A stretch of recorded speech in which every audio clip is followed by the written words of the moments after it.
Autre auteur fidèle au Vermillon, Didier Leclerc, a reçu le prix Trillium en 2001 pour son roman « Toronto, je t'aime ».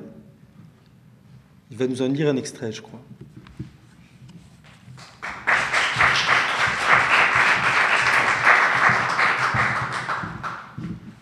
Bonsoir. Je profite pour saluer tout le monde. Je n'ai pas pu tout à l'heure, on était un peu pressés, mais je vous salue tous. Merci d'être ici. Passer après André, c'est un peu difficile.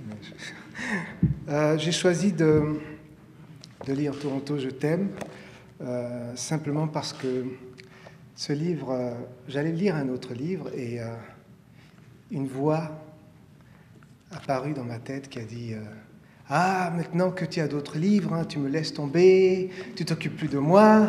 Alors c'est comme ça, hein, tu es ingrat. Puis j'ai dit, ah, ok, je vais te lire. Alors voilà pourquoi je lis Toronto, je t'aime. Et c'est la raison pour laquelle je suis ici. C'est à cause de ce livre.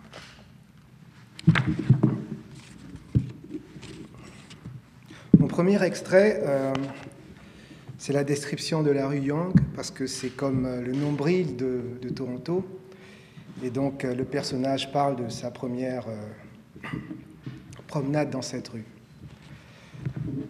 La rue Yonge est la plus longue de Toronto. Certains disent que c'est la plus longue du monde. Je l'avais connue bien avant de pouvoir la parcourir. Je possédais une carte postale où elle était mise en évidence au milieu de la nuit. Eddie me l'avait envoyée quand il m'écrivait encore. J'avais accroché cette carte juste en face de mon lit. L'image montrait des faisceaux multicolores de voitures. On aurait cru le chatoiement d'émeraudes sur une piste infinie. Souvent, j'y contemplais également des piétons, des passants pris en mouvement, révélant des dédoublements multiples à leur silhouette floue et octroyant à ma carte postale une atmosphère électrisante et pleine de vie. Les noctambules étaient devenus de véritables tourbillons d'âmes qui transmettaient leur énergie aux lampadaires environnants. De cette photo se dégageait tant de force et de rêve que la rue Yonge devint, dans mon imagination, un lieu de vie pétillante et fulgurante, à la fois possédée et souveraine. Le deuxième extrait que je vais lire dans Toronto, je t'aime, c'est les derniers mots que le narrateur dit à son personnage fictif, vraiment fictif pour lui. C'est le perroquet, parce qu'il y a un perroquet dans l'histoire sur lequel j'écris beaucoup. Et donc, ce sont les derniers mots à un perroquet.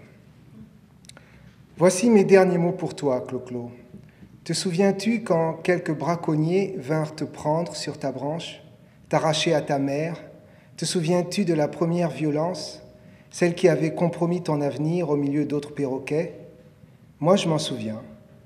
J'ai en mémoire tes cris déchirants la nuit, ta peine de ne reconnaître ni les odeurs réconfortantes, ni les couleurs verdoyantes de ton habitat naturel.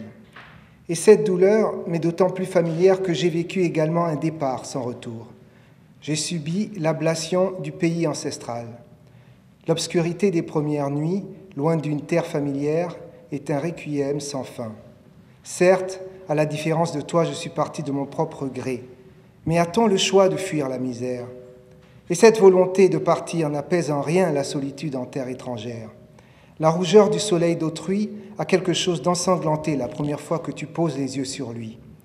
Et les étoiles que tu découvres n'ont pas la lactescence de celles qui ont nourri ton enfance. Puisque nous sommes partis, toi, de la forêt qui filtre la lumière aux comptes-gouttes de perles, et moi du pays maigre qui résonne quelquefois dans mes os la nuit, il faut que tu saches, il faut que je te dise d'où tu viens. Tu es né dans une région presque vierge, une jungle chaude et humide. Les limbes des feuilles des arbres y sont gonflées d'eau de pluie. Un jour solaire, un homme t'a arraché de ta forêt. Il t'a kidnappé. Ce n'était pas moi le négrier de la volaille, le négrier tout court. Le brigand ne voyait en toi qu'un animal à vendre. Peut-être que tu l'es encore pour lui, même si aujourd'hui tu sais voler très haut et que tu parles à merveille. Car vois-tu, il faut être aimé pour ne plus craindre d'être vendu. Merci.